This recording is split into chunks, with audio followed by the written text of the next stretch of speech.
The Providence Municipal Courtroom is packed. Every seat is filled. People stand in the back. Something big is about to happen. You can feel it in the air. Judge Frank Caprio sits at his bench. His gray hair is neat. His robe is pressed.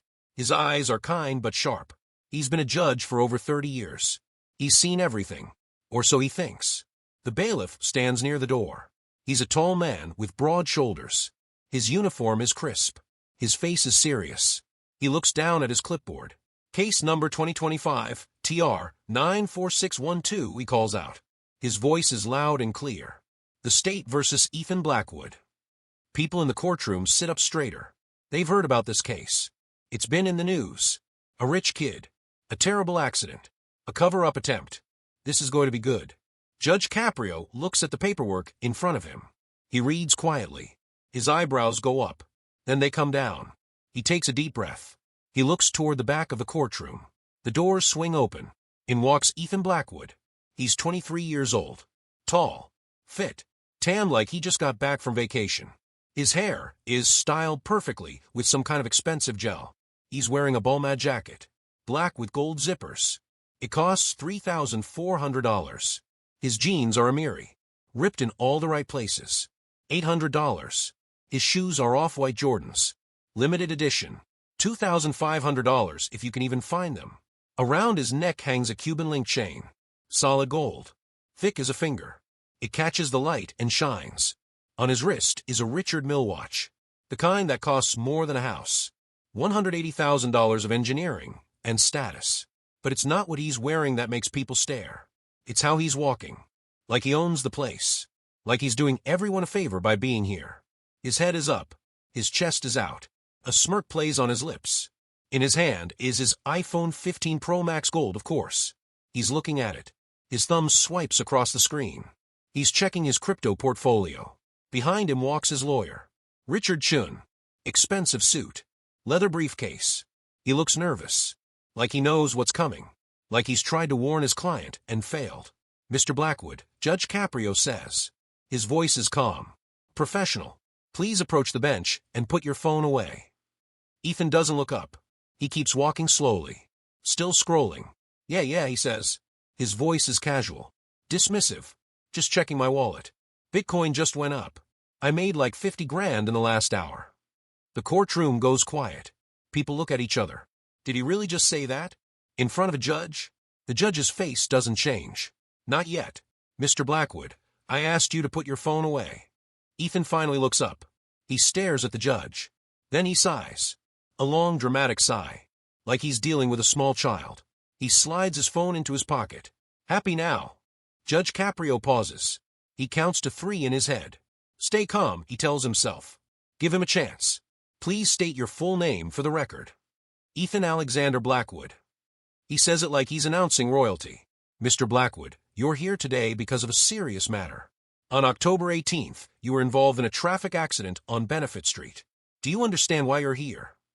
Ethan shrugs. One shoulder goes up and down. I guess. Look, it was barely even an accident. I tapped someone's car. It's not a big deal. The judge looks at the file again. His finger runs down the page. The police report says you were driving 68 miles per hour in a 25-mile-per-hour residential zone. You ran a red light. You struck another vehicle on the driver's side door. The other driver sustained injuries, and her car was totaled. That doesn't sound like tapping to me. Ethan rolls his eyes. Actually rolls them.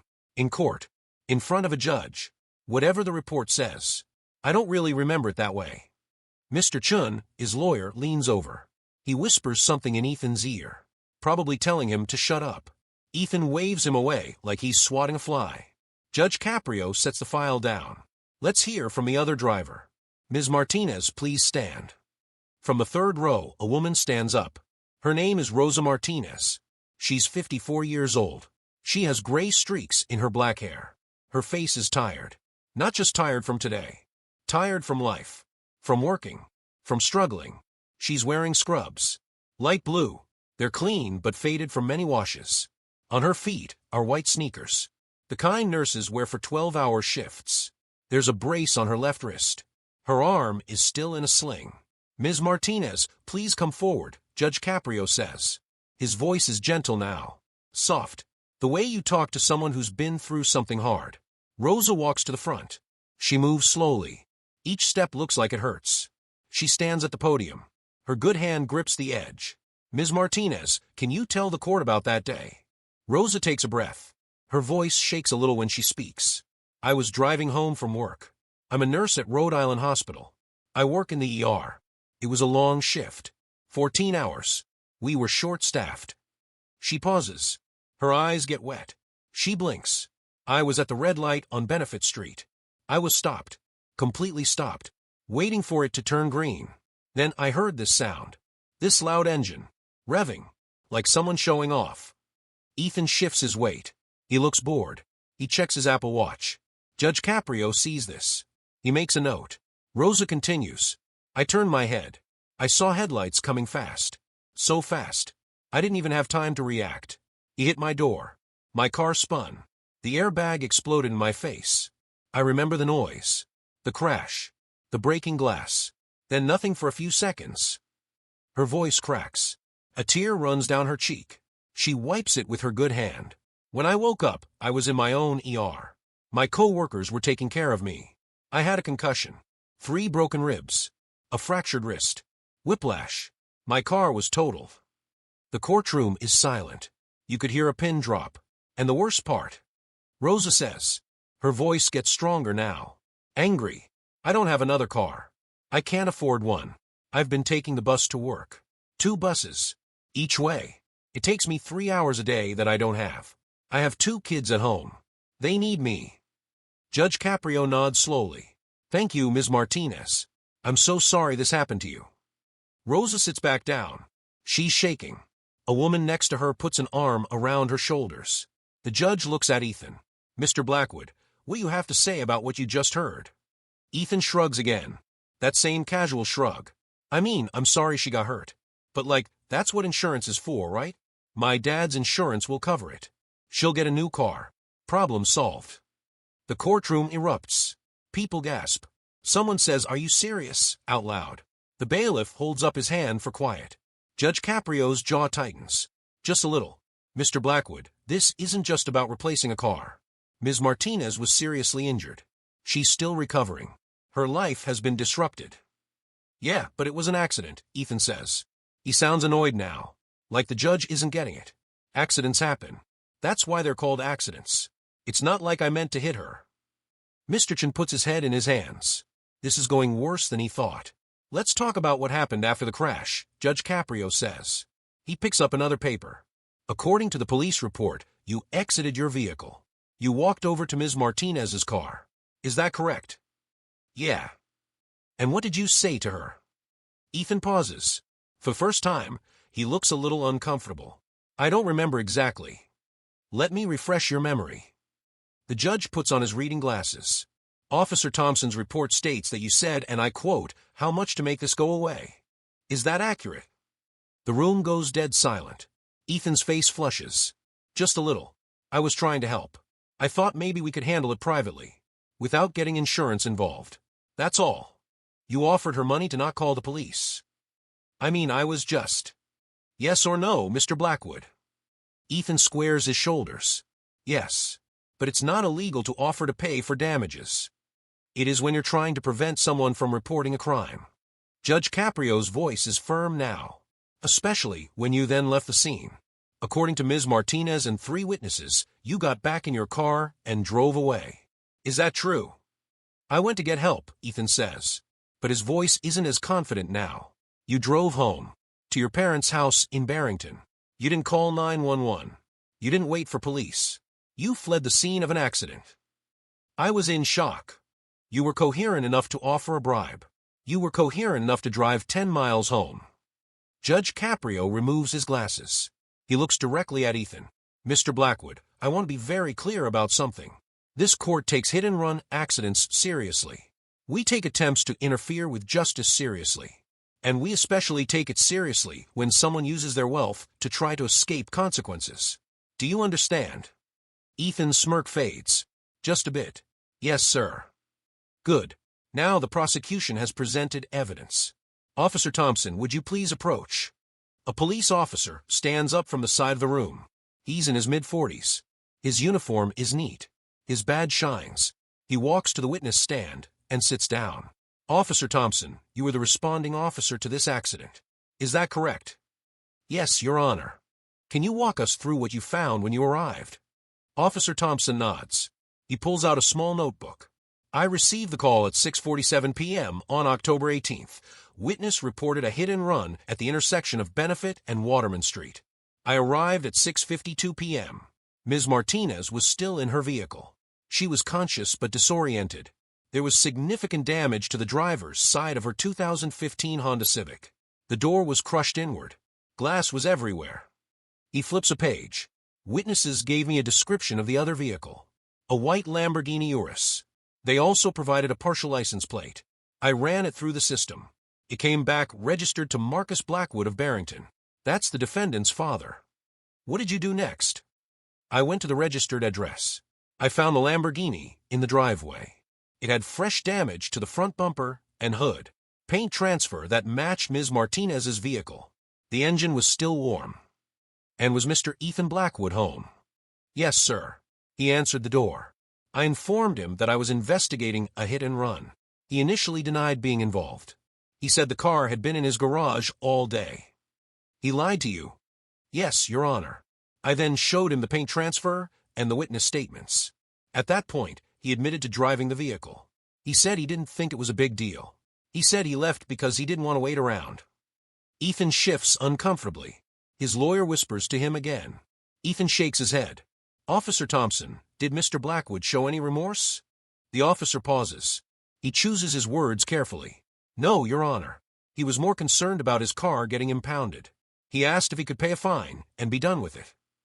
And what about his father, Mr. Marcus Blackwood? Officer Thompson's face changes. He looks annoyed. Mr. Marcus Blackwood arrived about 10 minutes into our conversation. He was aggressive. He told me that his son wouldn't be answering any more questions. He said he had lawyers. He said he knew the mayor and the police chief personally. Did he threaten you? Not directly, but he made it clear that he would be making calls. He said, and I quote, "You have no idea who you're dealing with. This will be taken care of at a much higher level." The judge makes another note. Thank you, Officer Thompson. You may step down. The officer returns to his seat. He looks relieved to be done. Judge Caprio looks at some papers. Then he looks up at Ethan.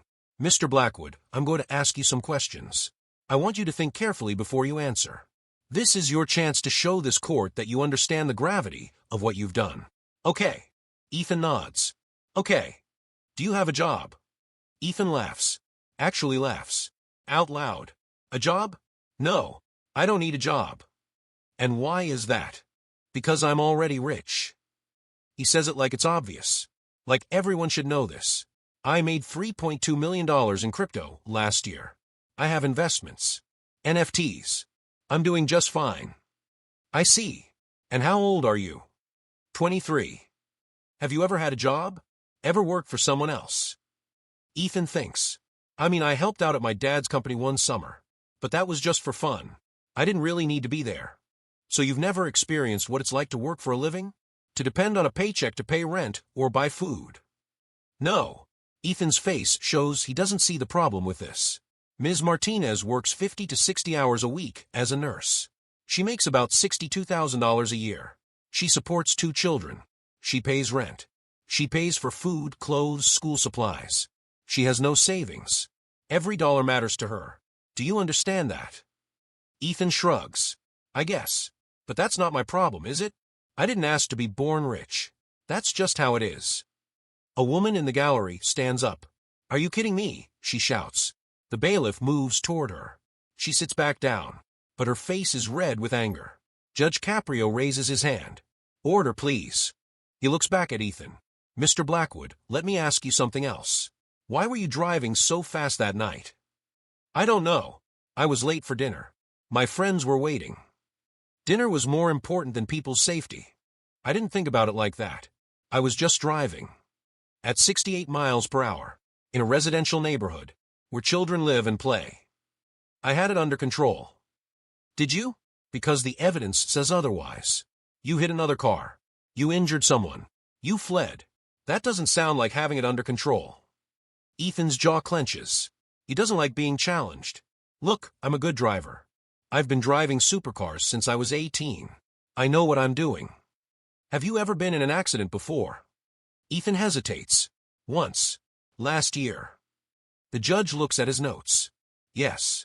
I see that here. You rear-ended someone on I-95. Excessive speed. Your father paid for the damages. The charges were dropped. Is that correct? Yeah. So this is your second accident in 2 years. So, Mr. Blackwood, you have a pattern. A pattern of reckless driving. A pattern of thinking you can buy your way out of trouble. And that needs to stop. Ethan's face turns red. His hands ball into fists. You know what? I don't have to listen to this. I came here. I showed up. That should count for something. You showed up because you had to. You were ordered to appear. That's not the same as taking responsibility. Whatever. Ethan turns to his lawyer. How much longer is this going to take? I have plans tonight. The courtroom erupts again. People are shaking their heads. Someone says, "Unbelievable," loud enough for everyone to hear. Judge Caprio stares at Ethan. Long and hard. Mr. Blackwood, do you think your time is more valuable than everyone else's here? Honestly? Yeah, I do. Ethan's smirk is back. Full force. My time is worth like $400 an hour if you calculate my annual income. Most people here probably make that in a week. So yeah, can we speed this up? The room explodes. The bailiff has to call for order 3 times. People are yelling. Rosa Martinez has tears running down her face. A man in the back row is on his feet shouting. Judge Caprio slams his gavel. Bang, bang, bang. Order. I will have order in this courtroom. Slowly, the room quiets down, but the anger hangs in the air like smoke. Mr. Chun is pulling on Ethan's arm, begging him to stop talking. Ethan yanks his arm away. Mr. Blackwood, the judge says. His voice is low now, controlled, dangerous. I want to make sure I heard you correctly. You believe your time is more valuable than the time of Ms. Martinez? A woman who saves lives? A mother of 2? A woman you put in the hospital? Ethan crosses his arms. I mean in economic terms? Yes. That's just facts. That's how the world works. That's how your world works. That's not how this courtroom works. Well, maybe it should. Ethan is on a roll now. He can't stop himself. Or maybe he doesn't want to. Maybe if courts were run more like businesses, things would be more efficient. Less waste. Less time dealing with stuff that doesn't matter. Stuff that doesn't matter? Is that what Ms. Martinez's broken bones are to you? Stuff that doesn't matter. That's not what I meant. Then what did you mean? Ethan pauses. He realizes he's in too deep, but his pride won't let him back down. I mean that accidents happen. People get hurt. That's life. You can't punish everyone who makes a mistake. I don't punish everyone. I punish people who break the law. People who endanger others. People who show no remorse. And right now, Mr. Blackwood, you are checking all those boxes. Fine. Then fine me. My dad will write a check. We'll be done here. The judge leans back in his chair. He's quiet for a moment, thinking. You think money solves everything? Pretty much, yeah. You think because you're rich, you're above the law. I didn't say that. You didn't have to. Your actions say it loud and clear. Ethan's phone buzzes in his pocket. Without thinking, he pulls it out. He glances at the screen. Mr. Blackwood. The judge's voice is sharp now. I told you to put that phone away. It's my dad, Ethan says. Like that explains everything. Like that makes it okay. He's calling to check on me. I don't care if it's the president. Put it away. Ethan holds up one finger. Just give me 1 second. He swipes to answer. Hey, Dad. Yeah, I'm still here. It's taking forever. This judge is. Bailiff. Judge Caprio's voice booms through the courtroom. Confiscate that phone. Now. The bailiff moves fast. He's in front of Ethan, in 2 steps. He holds out his hand. Phone. Now. Ethan pulls back. You can't take my phone. That's my property. Mr. Blackwood, you have 2 choices, Judge Caprio says. You can hand your phone to the bailiff willingly. Or he can take it from you, and I can add contempt of court to your charges. Which would you prefer? Ethan looks at his lawyer. Mr. Chen nods frantically. Give him the phone, his eyes say. Slowly, Ethan hands over his iPhone. The bailiff takes it and walks it to the judge's bench. He sets it down. Thank you, Judge Caprio says. Now, where were we? Oh yes. We were discussing your belief that money solves everything. That you're above consequences. I never said I was above consequences. Then prove it. Show me you understand what you did wrong. Ethan thinks. He's starting to realize he's in trouble. Real trouble. I was speeding. That was wrong. And I shouldn't have left the scene. I apologize for that. Apologize to whom? To you, Your Honor. I'm not the one you hurt, Mr. Blackwood. Try again. Ethan turns slightly toward Rosa. He doesn't look at her. He looks at the floor near her. I'm sorry you got hurt. Rosa says nothing. She just stares at him. That's it. Judge Caprio asks. That's your apology. What else do you want me to say? I want you to mean it. I want you to look at Ms. Martinez and acknowledge what you took from her. Her health. Her car. Her sense of safety. Her time. Can you do that? Ethan shifts his weight. He's uncomfortable now. Look, I said I'm sorry. I don't know what else you want. The judge shakes his head slowly. I want you to feel something, Mr. Blackwood. Anything. Guilt. Shame. Empathy. But I don't think you do. I don't think you're capable of it right now. That's not fair. What's not fair is what you did to Ms. Martinez. What's not fair is that you think you can buy your way out of this. What's not fair is that you're standing here in my courtroom, acting like you're the victim. I'm not acting like a victim. Then what are you doing? Because from where I'm sitting, you're making excuses. You're minimizing your actions. You're showing disrespect to this court, to Ms. Martinez, and to everyone in this room. Ethan's face is fully red now. His hands are shaking. From anger? From fear? Maybe both. You know what? You're wrong about me. You don't know anything about me. Then enlighten me, Mr. Blackwood. Tell me who you are. I'm someone who works hard. I made my money myself. I didn't just inherit it. You made money trading cryptocurrency from your parents' mansion, using your father's connections, on a computer your parents bought, with internet your parents pay for, while eating food your parents provide, living rent-free, with no bills, no responsibilities, no real consequences. That's not hard work, Mr. Blackwood. That's privilege. The word hangs in the air. Privilege. Ethan's face twists. I'm not privileged. I earned everything I have. Did you? Let me ask you something. When you were 18 and wanted to start trading crypto, did you have to save up for a computer? Did you have to work at McDonald's to buy Bitcoin? Did you worry about having money for food while you learned the market? No, but Ms. Martinez's son is 18. He wants to go to college. Do you know what he's doing? He's working at a grocery store. 20 hours a week. He gives most of his paycheck to his mother to help with rent. He's taking community college classes because that's all they can afford. That, Mr. Blackwood, is earning it. That's hard work. Ethan has no response to that. Now, Judge Caprio continues. Let's talk about what happens next. The prosecution has presented evidence. We have the police report. We have Officer Thompson's testimony. We have witness statements. We have Ms. Martinez's testimony.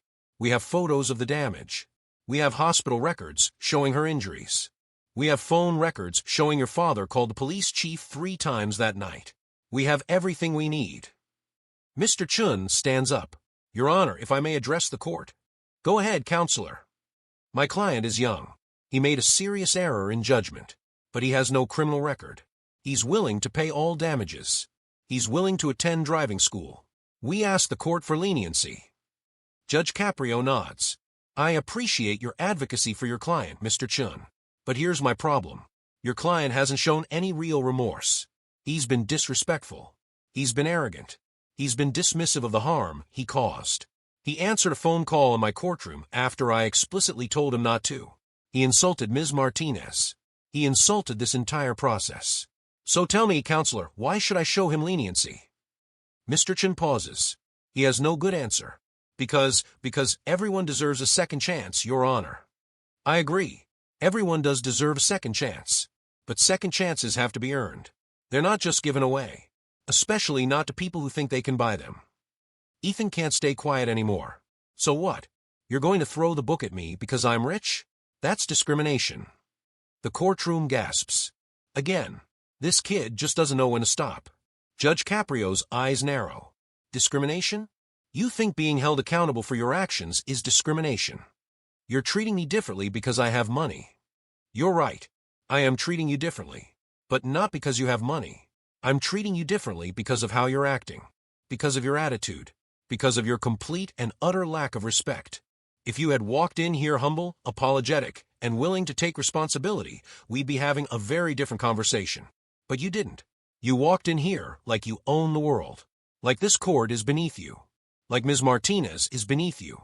Well, let me tell you something, Mr. Blackwood. In this courtroom, everyone is equal. Rich or poor. Young or old. Everyone follows the same rules. And you just broke about a dozen of them. Ethan's mouth opens. Then closes. He has nothing to say. Do you want to know what the problem is? The judge asks. But he doesn't wait for an answer. The problem is that you've never been told no. You've never faced real consequences. Every time you've messed up, someone has fixed it for you. Your parents. Your lawyers. Your money. You've never had to face the reality of your actions. Until now. So what are you going to do? Ethan asks. His voice is quieter now. Less confident. Judge Caprio picks up his gavel. He holds it. Feels the weight of it. Mr. Ethan Alexander Blackwood, please rise for sentencing. Ethan's face goes pale. Wait. Right now. Don't I get a trial or something? You were offered a trial. You waived that right when you pled no contest to the charges. Did you not understand that? Mr. Chen puts his head in his hands. He told Ethan to take the plea deal. He told him it would be easier. He didn't expect this. Ethan stands up slowly. His legs look shaky. Based on the evidence presented today, I find you guilty of reckless driving, leaving the scene of an accident, and attempting to bribe a witness. These are serious crimes, Mr. Blackwood. They carry serious penalties. The courtroom is so quiet you could hear a heartbeat. Before I announce your sentence, I want to make one more thing very clear. This isn't about punishing you because you're rich. This is about teaching you something you should have learned a long time ago. That actions have consequences. That you're not special. That you're not above the law. And that other people's lives matter just as much as yours. Do you understand? Ethan nods. He doesn't trust his voice. I asked you a question, Mr. Blackwood. Yes. His voice cracks. Yes, Your Honor. I understand. Good. Now here is your sentence. The judge looks down at his notes. He's been thinking about this carefully. This sentence needs to be harsh enough to teach a lesson, but fair enough to give a real chance at change. First, you will pay a fine of $25,000 to the state of Rhode Island. This money will go into a fund for hit-and-run victims. Ethan barely reacts. $25,000 is nothing to him. Pocket change. Second, you will pay $75,000 directly to Ms. Rosa Martinez. This will cover her medical bills, her lost wages, the cost of a replacement vehicle, and compensation for her pain and suffering. Ethan's eyes widen. $75,000 is more than he expected, but still manageable. Third, your driver's license is suspended for 18 months. You will not drive any vehicle during this time. If you are caught driving, you will go directly to jail. Now Ethan looks worried. No driving for a year and a half? How is he supposed to get around? Fourth, you will complete 300 hours of community service. 300 hours. Ethan blurts out. That's almost 2 months of full-time work. Yes, it is. And here's what you'll be doing during those 300 hours. You will work as a nursing assistant at Rhode Island Hospital, the same hospital where Ms. Martinez works. You will clean bedpans. You will mop floors. You will help feed patients who can't feed themselves. You will see what real work looks like, what helping people looks like. You will do this every Saturday and Sunday for the next 8 months, from 6 a.m. to 2 p.m. No exceptions. No days off. If you miss even one shift without a valid medical excuse, you will go to jail. Ethan's face goes from red to white to green. You can't make me do that. That's degrading. Degrading. Judge Caprio's voice rises. You know what's degrading? Being hit by a car. Being injured. Having to take the bus because you can't afford another car. That's degrading, Mr. Blackwood. You're going to learn what Ms. Martinez goes through. You're going to learn what it means to serve others. And you're going to learn humility. But I don't know anything about nursing. Then you'll learn. They'll train you. You're a smart young man, right? You made millions in crypto? I'm sure you can figure out how to empty a bedpan. People in the courtroom try not to laugh. Some fail. A few chuckles escape. Fifth, the judge continues. You will write a 5,000-word essay on privilege and responsibility. It will be handwritten, not typed. You will explain what you learned from this experience. You will submit it to this court for review. If I don't believe you've learned anything, you'll write it again. Ethan's mouth hangs open. This is getting worse and worse. Sixth, you will attend a victim impact panel. This is where victims of reckless driving share their stories. You will listen to them. You will hear about the lives destroyed by people like you. People who thought they were above the law. Seventh, you will make a public apology video. Not some lawyer-written statement. A real apology. From your heart. You will post it on your social media accounts. All of them. Instagram, TikTok, YouTube, whatever else you use. You will leave it up for 1 full year. You cannot delete comments. You cannot turn off comments. You will face the public reaction to your actions. Ethan looks like he might throw up. His social media? His reputation? Everything he's built online? Eighth, you are prohibited from posting any content showing wealth or luxury for 1 full year. No photos of cars, watches, chains, vacations, or money. If I see you flexing online, I will add 6 months to your community service. You can't control what I post. Ethan says. His voice is desperate now. I can absolutely control what you post when you're under my jurisdiction. Try me. Ethan's lawyer pulls him back down into his seat. Stop talking, he mouths. Ninth, you will attend anger management and emotional intelligence classes. Once a week for 6 months. You will learn how to empathize with others. How to control your emotions. How to be a decent human being. And 10th, Judge Caprio says. He pauses for effect. You will personally apologize to Ms. Martinez. Not now. Not with a lawyer present. At the end of your community service. When you've learned something. When you mean it. You will look her in the eye, and you will tell her what you understand now that you didn't understand before. And she will decide if she accepts your apology. Not you. Her. The courtroom is silent. Every eye is on Ethan. He's frozen. His face is a mask of shock and disbelief. And one more thing, the judge adds. If you complete all of this successfully, your record will be sealed. You'll have your chance at a clean slate. But if you fail any part of the sentence, if you show up late, if you complain, if you don't give your full effort, then you will serve 90 days in jail. No exceptions. No second chances. Do you understand? Ethan can't speak. He just nods. I need to hear you say it, Mr. Blackwood. Ethan's voice is barely a whisper.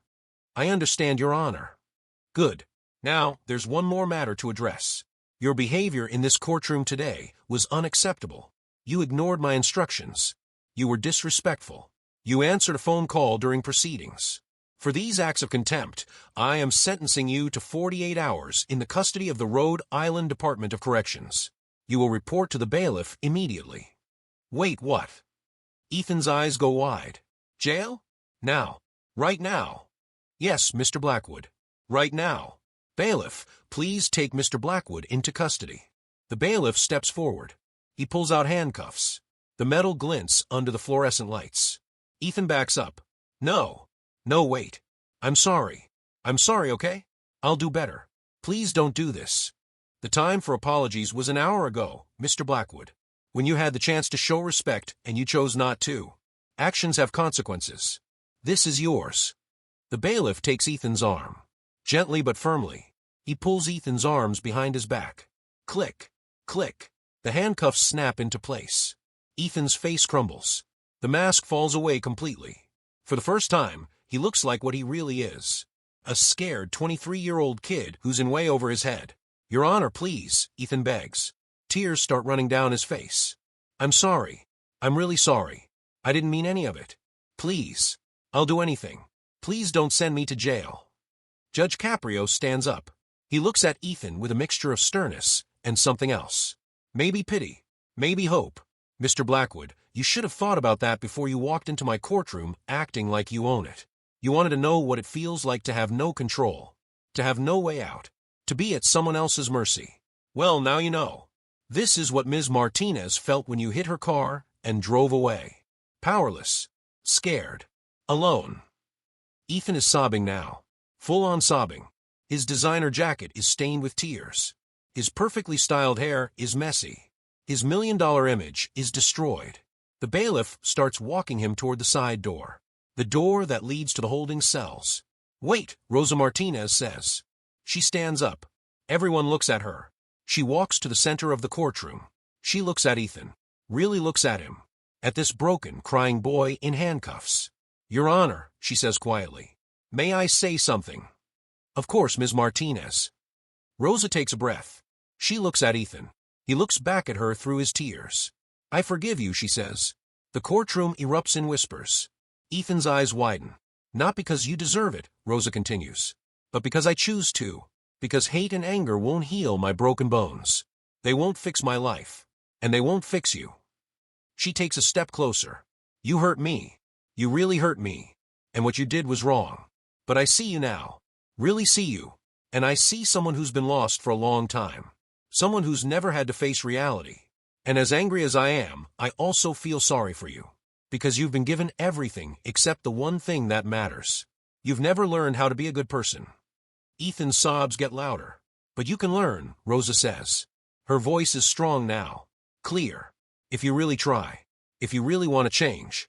This sentence isn't a punishment, Mr. Blackwood. It's a gift. It's a chance to become someone better. Someone who cares about others. Someone who uses his resources to help instead of hurt. Don't waste it."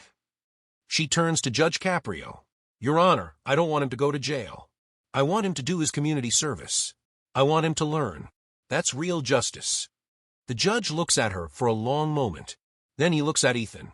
Then back at Rosa. "Ms. Martinez, you are a more gracious person than most. Your compassion is remarkable." He pauses. "Mr. Blackwood, do you understand what just happened? This woman, who you injured, who you insulted, who you tried to bribe, just showed you more mercy than you showed her. She just gave you something you don't deserve. Do you understand that?" Ethan nods frantically. "Yes. Yes, Your Honor. I understand. Thank you. Thank you, Ms. Martinez. Thank you." Judge Caprio sits back down. He thinks. "Bailiff, remove the handcuffs." The bailiff uncuffs Ethan. Ethan's hands are shaking so hard he can barely control them. "Mr. Blackwood, I'm going to grant Ms. Martinez's request. I'm suspending the 48-hour jail sentence. But understand this. You have just received an incredible gift. Don't you dare waste it. If I see you in my courtroom again, if you violate any part of your sentence, you will serve that 48 hours plus the full 90 days. Are we clear?" "Yes, Your Honor. Crystal clear. Thank you. Thank you so much. Don't thank me. Thank Ms. Martinez. She's the one who saved you today." Ethan turns to Rosa. He's still crying. "Thank you. I'm so sorry. I'm so sorry. I promise I'll do better. I promise." Rosa nods. She doesn't smile, but her face softens. Just a little.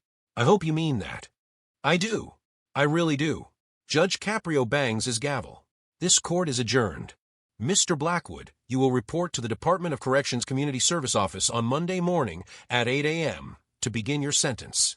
Do not be late. Court dismissed." People start standing up, talking. The courtroom comes back to life. Ethan stands there, still shaking. His lawyer comes over and puts a hand on his shoulder. "You got lucky today," Mr. Chin says quietly. "Don't blow this chance." Ethan nods. He wipes his face with his sleeve, his expensive Balmain sleeve. It doesn't seem so important now. He walks out of the courtroom slowly. His head is down. His shoulders are slumped. He looks like a completely different person than the one who walked in 2 hours ago. 8 weeks later. The sun is just coming up over Providence. It's 5:47 a.m. on a Saturday. The streets are mostly empty. A few cars pass by. Early morning workers heading to their shifts. At Rhode Island Hospital, the night shift is ending. The day shift is arriving. Nurses and doctors and janitors and cafeteria workers, all coming in to start another day of saving lives. Among them is someone who looks out of place.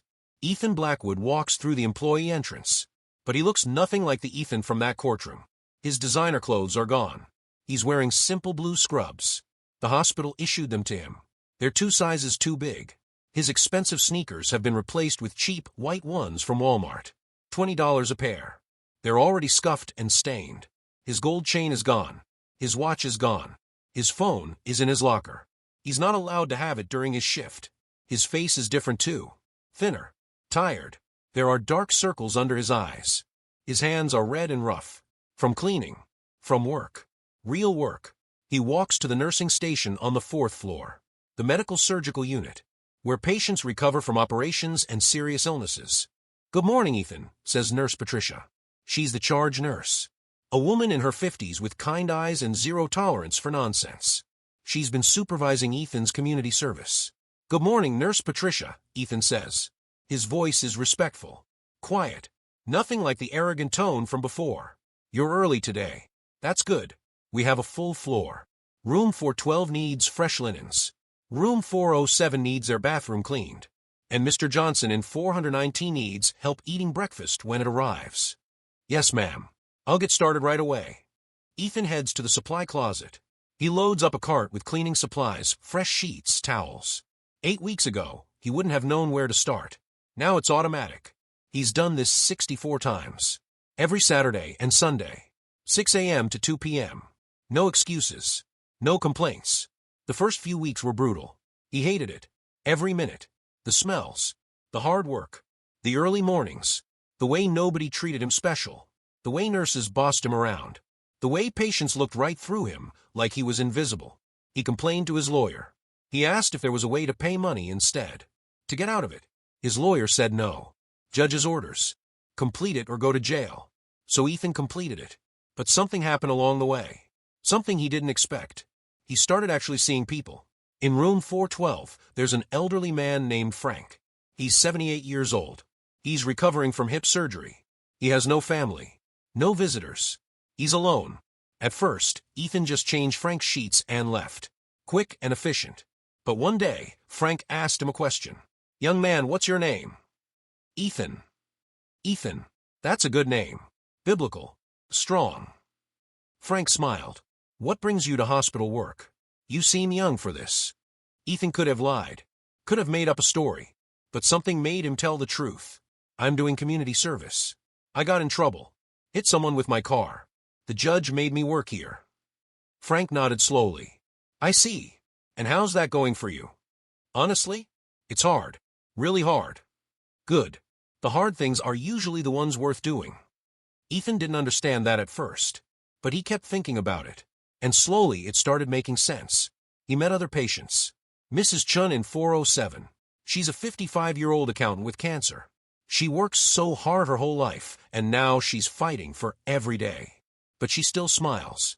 Still says thank you when Ethan empties her trash or cleans her bathroom. There's Miguel in 403. He's 32. Construction worker. Fell from scaffolding. Broke his back. He'll never walk again. But he's working with physical therapists every day. Fighting. Trying. Never giving up. There's Destiny in 418. She's only 19. Car accident. She was a passenger. Her best friend was driving drunk. Crashed into a tree. Her friend died. Destiny survived but lost her legs. Ethan heard her crying one night through the door. Just sobbing. And something broke inside him. He thought about Ms. Martinez. How lucky she was to survive. How easily she could have been Destiny. Or worse. He thought about himself. How he could have killed someone that night. How close he came. How a few more feet, a few more miles per hour, and Ms. Martinez might not be alive. The weight of that realization crushed him. One Saturday, about 4 weeks in, Ethan was cleaning the hallway. Mopping the floors. It was lunchtime.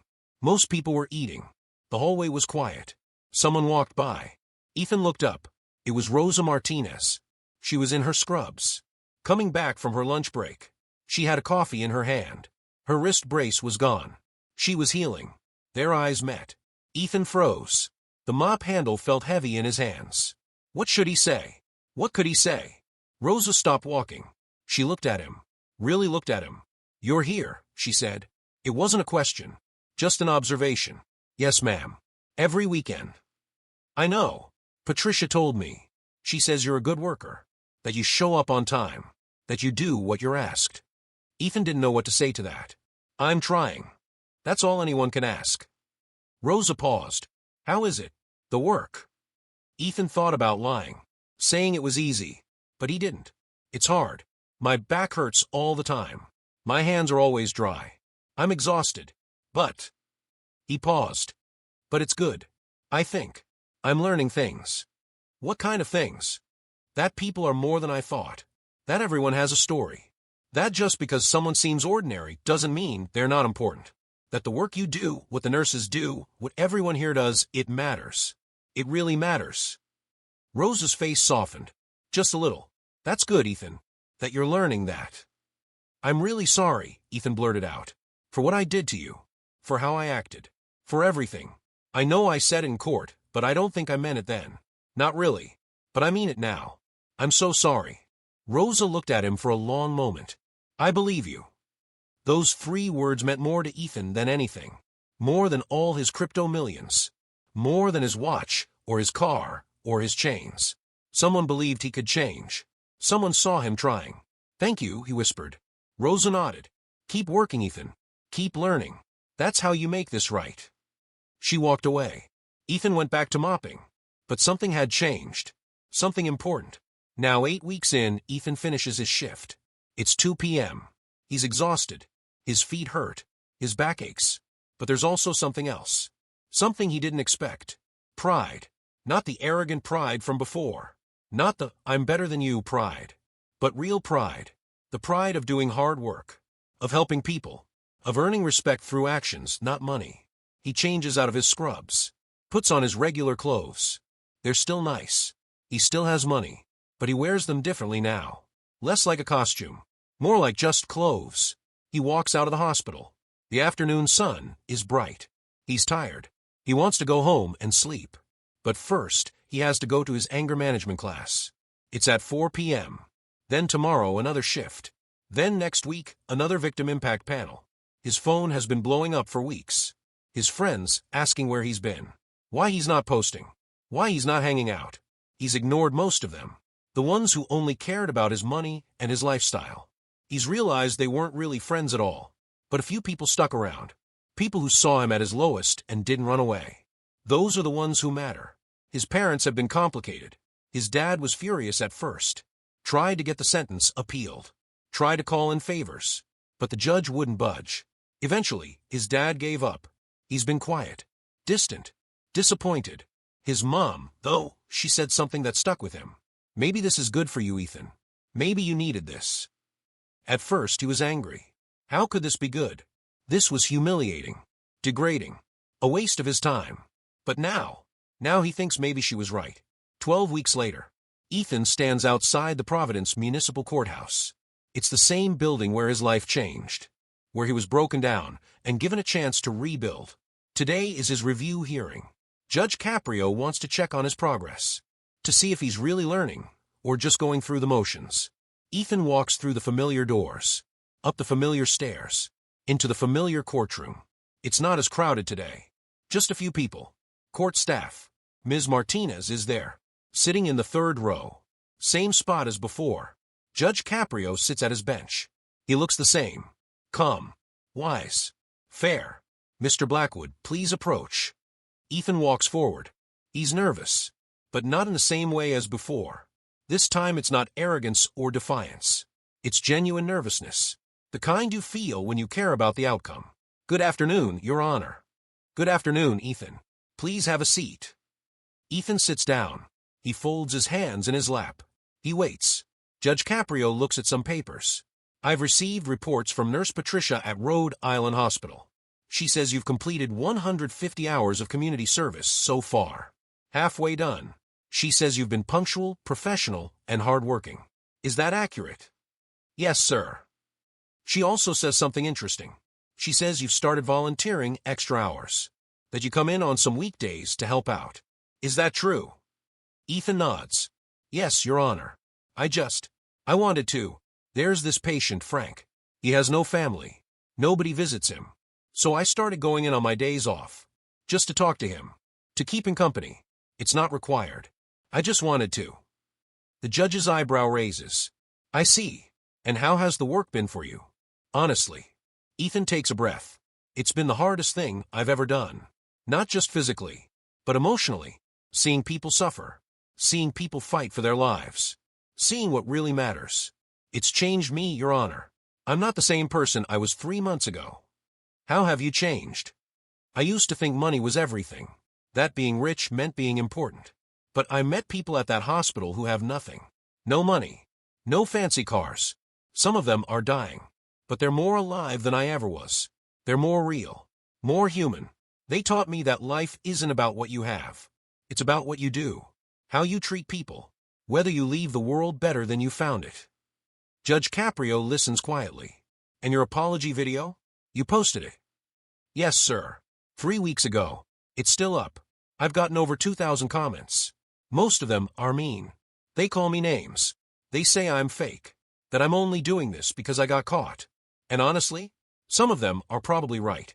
In the beginning, I was doing it because I had to, but somewhere along the way, it became real. I can't explain when, but it did. What about your essay?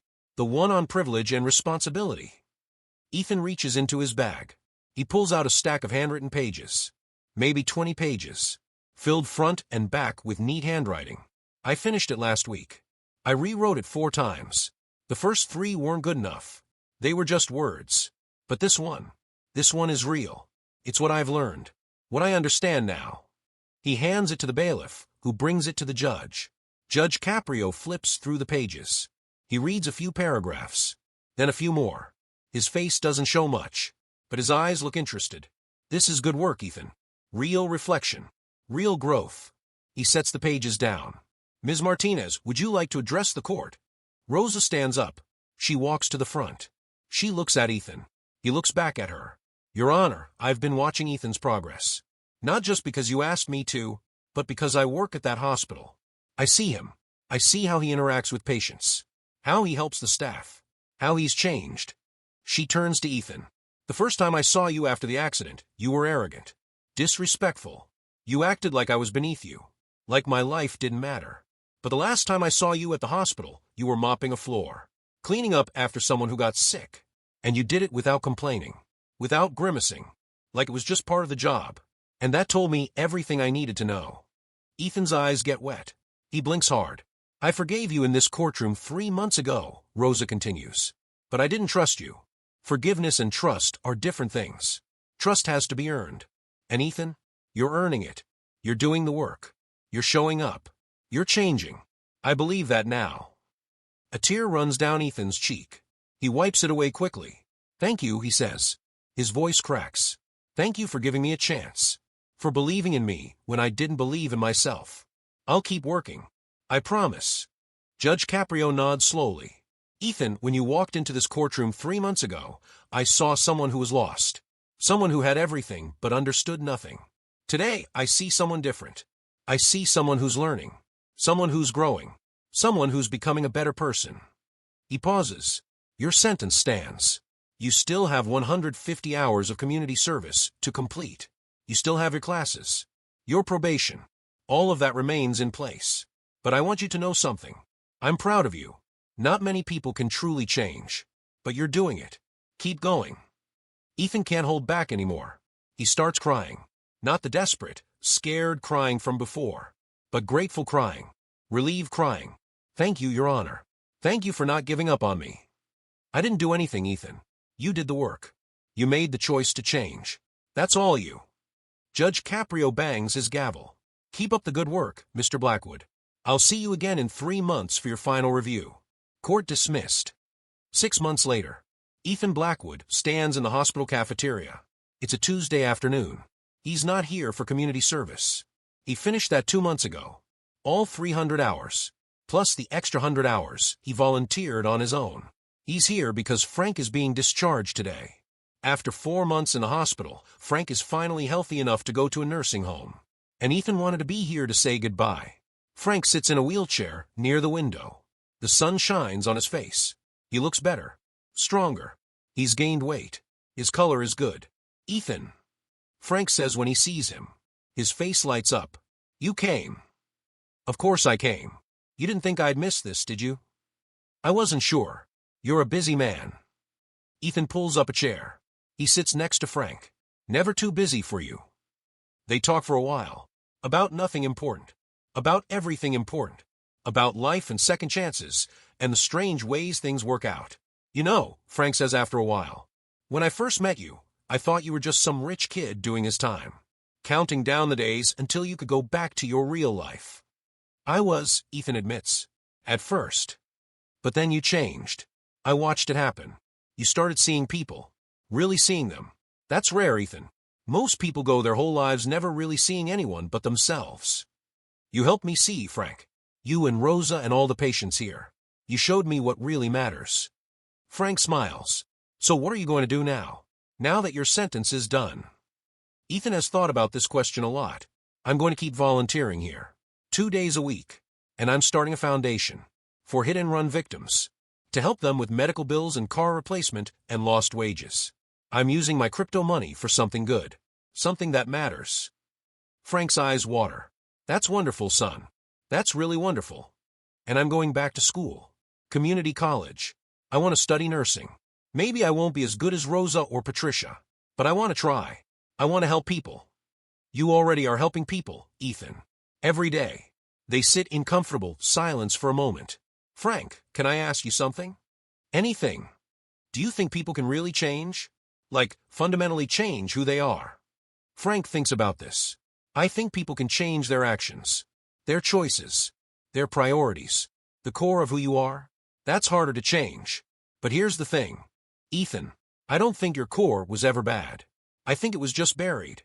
Under privilege and arrogance and lack of perspective. The accident, the sentence, the work? That didn't change who you are. It just helped you find who you were supposed to be all along. Ethan nods. He understands. A nurse comes over. Mr. Johnson, your transport is here. Frank stands up slowly. Ethan helps him. They hug. A real hug. The kind between people who've been through something together. Thank you, Ethan whispers. For everything. No, thank you, Frank says back. You gave an old man something to look forward to. Someone to talk to. That's more than you know. They say goodbye. Ethan watches as Frank is wheeled away. Down the hall. Around the corner. Gone. Ethan stands there for a moment. Then he heads to the nursing station. He has his volunteer shift in 20 minutes.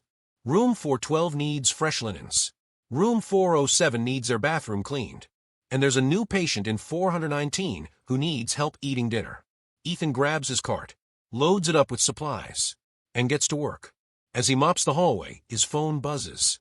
He ignores it. It can wait. Work comes first now. People come first. Later, when his shift ends, he'll check his phone. He'll see a message from his dad. They haven't talked much since the trial. But slowly, carefully, they're rebuilding their relationship. His dad is trying to understand. Trying to see Ethan's new perspective. His mom is proud of him. She tells him every day. His old friends are gone. But he has new friends now. Real friends. People from his classes.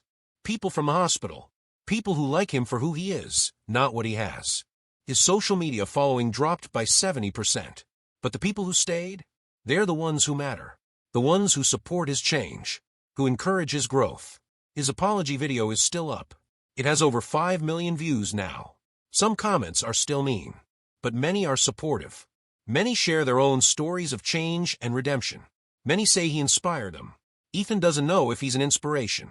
He's just trying to be better. One day at a time. One choice at a time. One person at a time.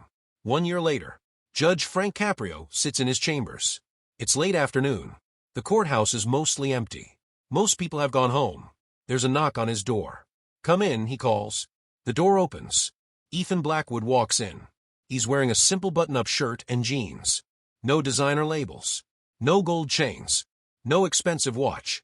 Just him. Ethan, the judge says, standing up. This is a surprise. What brings you here? I wanted to give you something. Ethan holds out an envelope. It's for your scholarship fund. For underprivileged kids who want to go to college. Judge Caprio takes the envelope. He opens it. Inside is a check. For $500,000. His eyes widen. Ethan, this is too much. No, it's not enough. You saved my life, Judge. You didn't have to give me a chance. You could have thrown me in jail and forgotten about me. But you didn't. You gave me something to work toward. Something to become. This is just a small way of saying thank you. The judge is quiet for a moment. Then he walks around his desk and shakes Ethan's hand. You did the hard part, Ethan. You put in the work. You changed. That's all you. Maybe. But you pointed me in the right direction. They talk for a while. About Ethan's classes. His volunteer work. His foundation. His plans for the future. I heard you applied to nursing school, Judge Caprio says. Yeah. I got accepted. I start in the fall. Can you believe it? Me, a nurse. I can believe it. You've proven you have what it takes. Compassion, dedication, humility. Those are the things that make a good nurse. A good person. Ethan smiles. I have a long way to go. But I'm trying. That's all anyone can ask.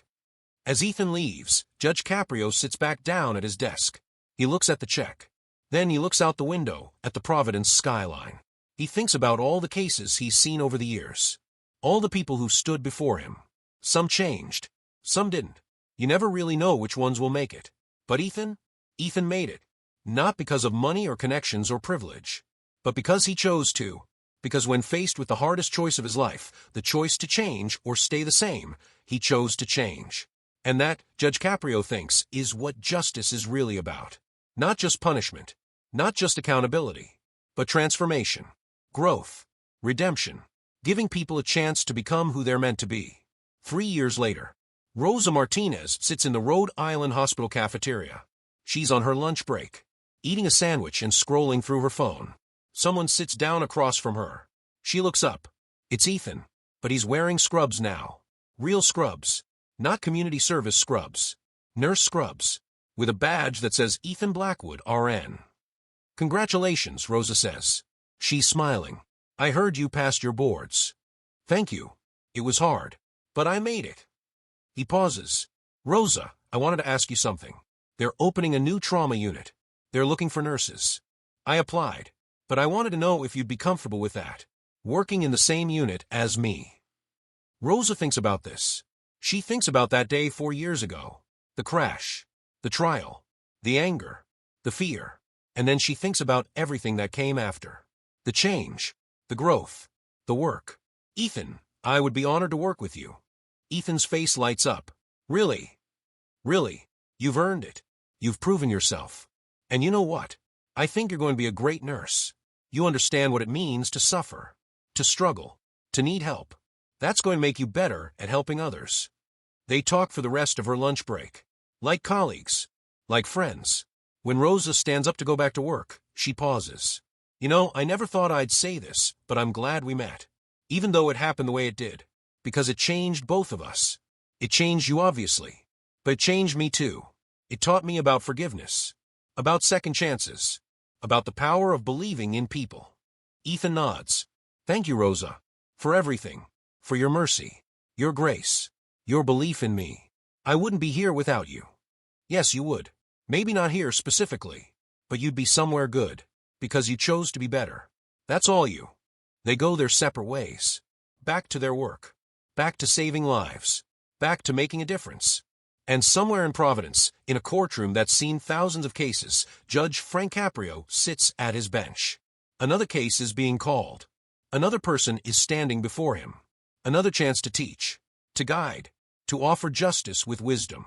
Because that's what justice is. Not revenge. Not punishment for punishment's sake. But accountability with compassion. Consequences with hope.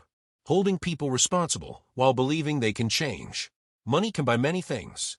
Cars, watches, houses, status, power, but cannot buy character. It cannot buy empathy. It cannot buy respect. And it cannot buy your way out of consequences.